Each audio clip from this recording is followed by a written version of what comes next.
Sarada will be awakened the perfect susano'o, and will also awaken the power possessed by her mother, byakugou. Why does that happen? That's right. This is triggered by Sarada's anger caused by Hidari for hurting Sakura. Sarada, who sees her mother injured, will make the Mangekyou Sharingan evolve, and because of that Sarada is able to awaken the perfect susano'o. But do you agree that Sarada and Hidari's fight will awaken Sarada's perfect susano'o, guys? What do you think? But before we continue, welcome back again to my channel, Databeo. As usual, this time I will discuss some theories and predictions after yesterday's official episode appears. And once again, each of these predictions will be seen in the next few episodes, guys. But these predictions are only made based on opinions and some speculations from the fandom. And while the official episode is not out yet, I will update some interesting theories about the Boruto Two Blue Vortex manga. Take it easy, guys. I've separated some videos about the original Boruto manga and some theories or predictions that I keep in the playlist on this channel, guys. So if you don't like these predictions, you can just skip this video.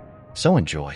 Sarada and Hidari's battle will definitely result in a power increase in Sarada's Mangekyou Sharingan. According to my prediction, that increase will involve Sakura, not Sasuke Uchiha. So, if Sarada sees Sakura being hurt by Hidari, then the power of her Mangekyou Sharingan will increase, and the result will allow Sarada to unlock Susano'o's power.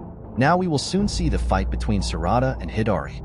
Because Boruto's story is quite fast, I predict that there may be no development stage for Sarada's Susano'o form. So, Sarada will immediately appear perfect Susanoo. How can that be? Don't Sasuke and Itachi just need a development process first to achieve their perfect form? Actually, not all Susanoo owners have to go through this process. For example, take Madara and Hagoromo. Did you ever see Madara evoke a half-body Susanoo when fighting the Hashirama Senju when he first evoked the Eternal Mangekyou Sharingan? Definitely not. Then, have you ever seen Hagoromo first bring up Susanoo starting from half of Susanoo's body first? Surely not either, right? So, there will indeed be some characters who are deliberately not shown the process of Susanoo development. Because for the needs of the story, it is likely that Sarada will also be like that. So, when fighting with Hidari, Sarada will immediately appear perfect Susanoo. Hidari, who saw Sarada's Susanoo, immediately moved to attack. She used her claw marks to move behind Sarada's body. Hidari can move his body even if he is in Susanoo mode. This is based on the original story in the Naruto Shippuden anime, episode 476, when Sasuke fought with Naruto. Sasuke can move his body together with Susanoo, using the Amino Tajikura jutsu. So it is natural that Hidari can move his Susanoo using claw marks. Then at the same time, Hidari immediately swung his Susanoo sword towards Susanoo Sarada. However, suddenly Susanoo Sarada's hand immediately blocked the sword swing. Hidari was quite surprised because he did not expect Susanoo Sarada's hand to be so strong. Then, slowly, the chakra aura in Susanoo Sarada's hand began to form a shield. I strongly believe that in the future, Susanoo Sarada will have the same weapons as Itachi, one of which is the Yata Mirror. If you understand correctly, there is a fairly close relationship between the eye motif of Sarada's Mangekyou Sharingan and the motif in the original Yata Mirror kept by the Japanese kingdom. So, in the Yata Mirror, there is indeed a sun motif there. It seems to be a sign that Sarada will have the power of the Yata Mirror. Moreover, we know the name reincarnation. Who could have guessed here that Itachi's power would be reincarnated in Sarada Uchiha? In a situation where Sasuke could not protect his own daughter, only Itachi had the potential to help Sarada when her father was not around. Hidari was quite surprised to see the shield that appeared on Susanoo Sarada. She said, "What kind of weapon is that? I feel like that weapon has tremendous power." Now, Sarada began to counterattack. She used her Susanoo hand that didn't have any weapon to hit Hidari's Susanoo. Hidari tried to block Sarada's punch with her Susanoo hand, but something unexpected happened. Suddenly, Susanoo Hidari was bounced quite far after receiving Sarada's Susanoo punch. Apparently, Sarada combined the power of chakra control that her mother used to use with the power of Susanoo. As a result, the punch from Susanoo Sarada became extraordinarily different from the usual Susanoo punch. According to me, Sarada was not originally given a weapon such as a sword in her Susanoo because Sarada's Susanoo power was supposed to follow the signature attack mastered by Sarada herself. Sarada is used to attacking with her bare hands, but her destructive power is quite extraordinary. Even with her bare hands, she can destroy anything. So, without using a weapon to attack, Sarada can already cripple her opponent with her bare hands. Sakura, who saw Sarada, immediately said, "That kid, since when can he use Susanoo?" Sakura immediately remembered Sasuke's words. Sasuke once said, "Susanoo is a power that awakens because of two conditions. The first condition, the user must awaken the two eyes of the Mangekyou Sharingan in his body. In the second condition, the user must experience trauma or overwhelming emotions." For this first condition, there may be a lot of controversy. Some say it is not mandatory because the proof is that Madara can do it without using his two eyes. If anyone is still convinced by this analysis, you have to change your perspective. Actually, this first requirement only applies to people who succeed in awakening both eyes of the Mangekyou Sharingan in one body directly.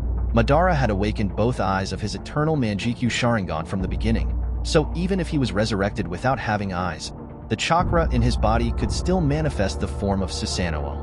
This is why Obito could not resurrect Susanoo at the beginning of the story.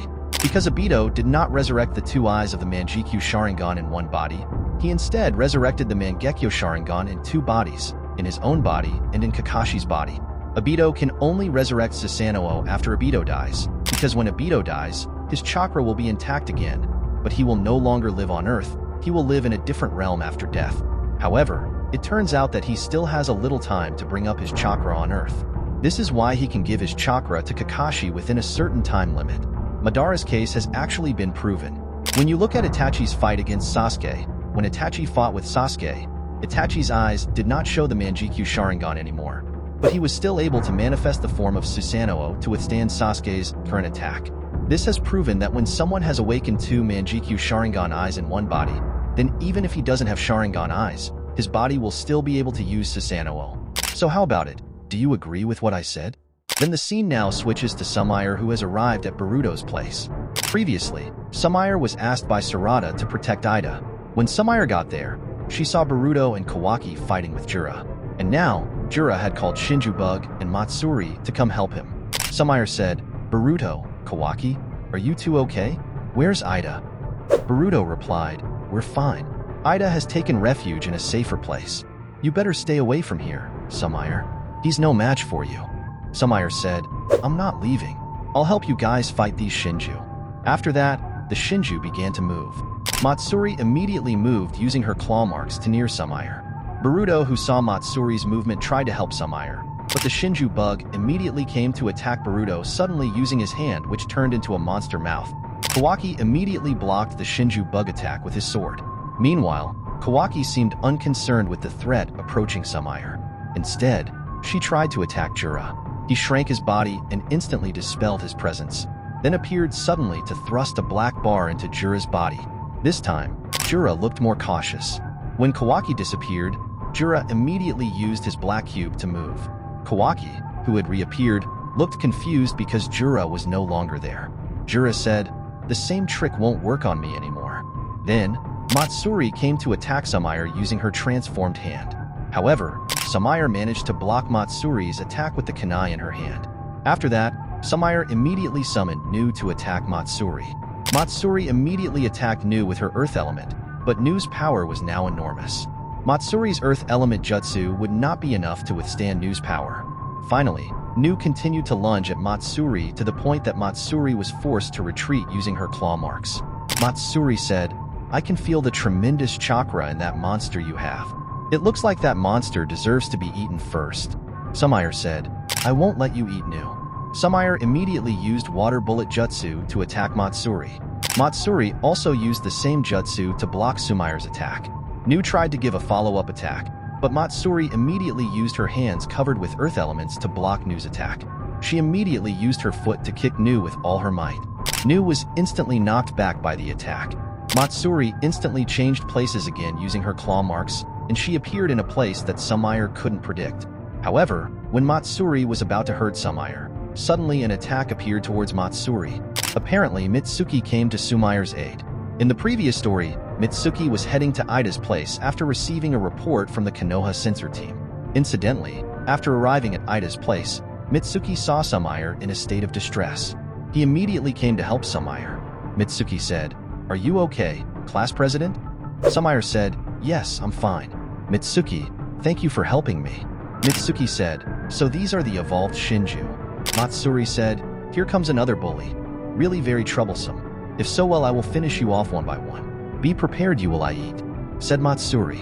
But before that happens, it looks like this, is it guys, for our predictions this time.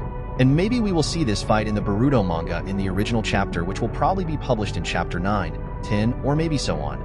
But I'm sure the fight between 4 Shinju and some Konoha ninjas will definitely be seen in the official manga, guys. So this is it for this video. If you like it, don't forget to click like and subscribe. iits'Nime. See you in the next video. Bye bye, guys.